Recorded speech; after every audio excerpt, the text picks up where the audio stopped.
Obviously, it's a family show. Hello, my name is Ruth. I'm a Canadian living in London, England, and I react to British things. So today I'm going to be reacting to Jimmy Carr for the first time. I've had a lot of requests for Jimmy Carr. I'm going to be reacting to some of his riskiest jokes. I've heard he can be quite offensive, so we'll see. As usual, if you wanted to see this video completely ad-free, I'll post a link to my Patreon down below. Let's just get started, shall we? Wetting your bed is embarrassing as a child, but as an adult, wetting a child's bed is mortifying. It's almost impossible to explain that shit away. I bought a rape alarm because I kept on forgetting when to rape people.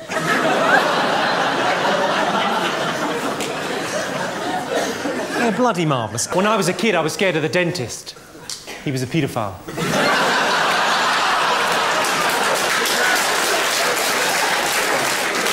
I suppose that begs the question, how many fillings did he give me?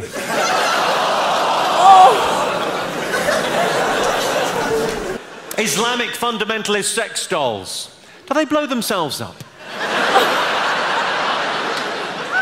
In Palestinian passports under occupation, do they just put Israel? That joke is only there to test where the Guardian readers are sitting. No further questions, back to the knob gags. I met an incredible girl on the internet. Smart, sexy, uninhibited. Of course, it turned out to be a 12-year-old paraplegic boy. I'll be honest, the sex was disappointing. Oh, I think we've reached a barrier there, haven't we? And we will laugh at that and nothing more. Well, fair enough. I don't want to make a big deal of this, but I recently adopted a newborn African child. He was just £7 plus postage and packing. That's how they get you. If only they'd put holes in that box. And that is the joke, interestingly, that Richard Curtis said was a bit much for the comic relief gig. I almost feel like I shouldn't be laughing. He's just going for it. He's just like, he doesn't give any shits. He's just going for it. Oh my God. Oh. When I was younger, I couldn't talk to women because I was hiding in their wardrobes masturbating. I would have totally given it away. You didn't see that coming, did you? Oh, I've written a rom-com. I wanted to tell you about this. I've written a romantic comedy. It's about a guy and a girl. Classic. Yeah? Initially, they hate each other. Classic. But they end up in bed together. Classic. It's called The Rapist.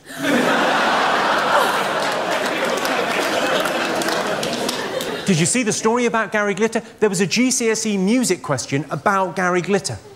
How bad's that? How bad's that? A GCSE music question about a Gary Glitter song. Because if there's one artist you don't want associated with the phrase, shh, turn over, you've got an hour.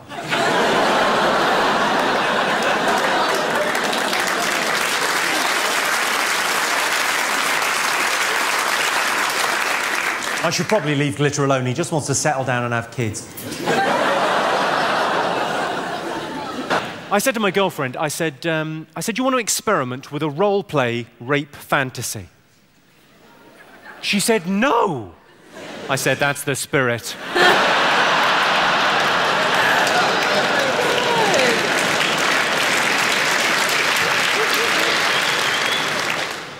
Rape is such a horrible word, though. It's such a harsh, brutal, awful word. Rape. That's why I prefer to call it a struggle snuggle.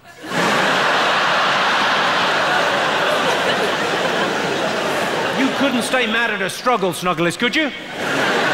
Bloody adorable. A lot of people like to smoke cigarettes after sex, but you can't buy cigarettes until you're 16, so I have to get them for both of us.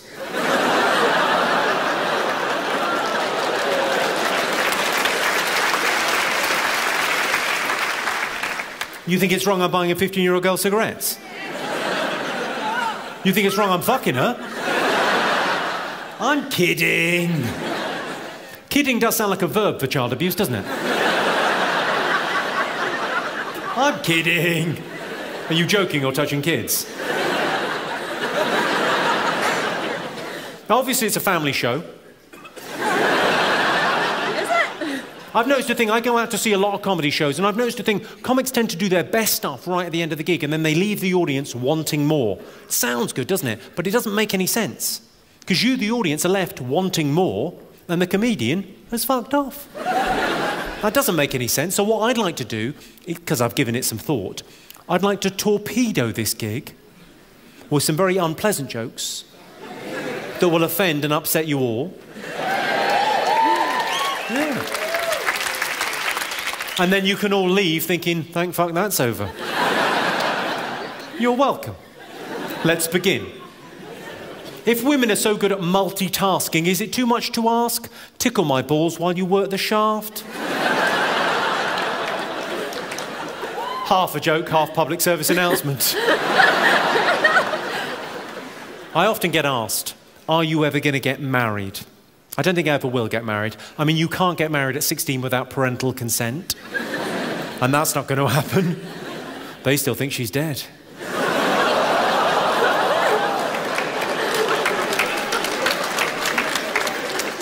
That's an unfortunate reaction, because that's only there to warm you up for this one. Did you all read that story about the girl that was kidnapped and kept in squalid conditions for 18 years? Did you read that story? Was I the only one that read that story and thought, 18 years in squalid conditions? Have a tidy round. Make a house a home, you lazy bint.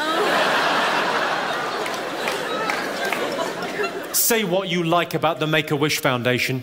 They can work to a deadline.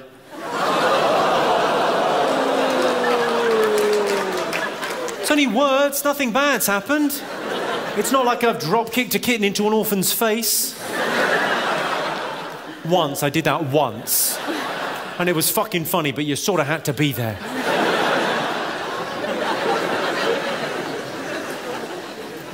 I think I've sorted out the credit crunch. I thought you'd be pleased. No, I genuinely, I think I've sorted out the credit crunch. You know what the problem is with the credit crunch, in layman's terms, okay? The trade, the turnover, the cycle of business isn't happening in the way it was because businesses and banks and countries have gone bust and no one trusts each other. So how are we going to repair this? How are we going to get things started again, get that virtuous circle up and running? I'll tell you what we do. We build a World Trade Center.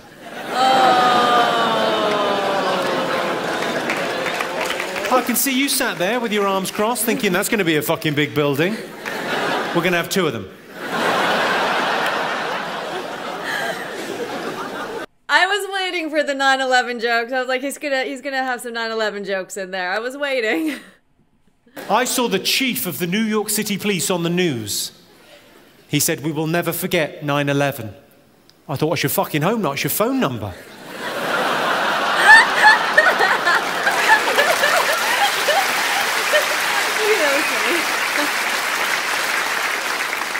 I do love doing these gigs. I mean, I'm so glad I recorded the DVD in Glasgow, but these gigs, just the fact that everyone sort of shares a sense of humour, that's such a sort of special thing. Everyone appreciates as well. Everyone gets it. Everyone in this room gets the fact it's just jokes. We're just messing around, trying to have a laugh together. It's just messing, you know. These jokes aren't who I am. I'm actually, I mean, in the real world, I'm quite a generous sort of person. So I realise that makes me sound like a dick. But, you know, I'm quite a giving sort of person. I mean, last year I donated a kidney. Yeah. Of course, they wanted to know where I got it from. I know it's still warm. Keep it. I often get asked, someone asked earlier, favourite joke or rudest joke. I got asked in Liverpool last year, someone said, favourite pub joke. Someone shouted out at the end of the show. So I thought I'd end by telling you my favourite pub joke. It's quite a rude joke. I think you all knew it was going to be fairly rude. But I'll tell you, and then I'll tell you why I'm telling it. I got asked favourite pub joke in Liverpool, and so I said, I told my favourite pub joke. What's the difference between football and rape? Girls don't like football. That is a textbook response, Glasgow. It's a laugh followed by a ooh. The interesting thing for me is that that's not 2 distinct groups of people. There's not one group laughing and another group going ooh. Those are the same people. That joke makes you a little bit schizophrenic. Because you don't choose what you laugh at. I'm sure many of you have been disgusted at what you've been laughing at this evening. But you don't choose what you laugh at. It's like a reflex. You just laugh. And then another bit of you kicks in and goes, what the fuck are you doing laughing at that? Ooh. So I told it in Liverpool, it got a laugh, and then a ooh, and then there was a pause, and a woman at the back went, I like football. Imagine that being your problem with that joke. She clearly had time to think, well, we all like it rough once in a while. He's got us there. But I also enjoy soccer. Now I'm taking a stand.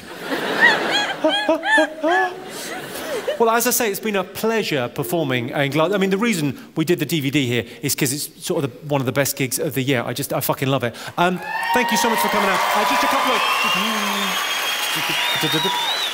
Just one quick thing before I go. If anyone wants an autograph or to say hello after the show or to get fingered or to have a fight, whatever you would like, I'll be down there in that corner. I'm more than happy to wait as long as it takes. Thank you so much for coming out to see me, and I'll see you all again next year. Thank you very much indeed. Cheers. Good night. Thank you.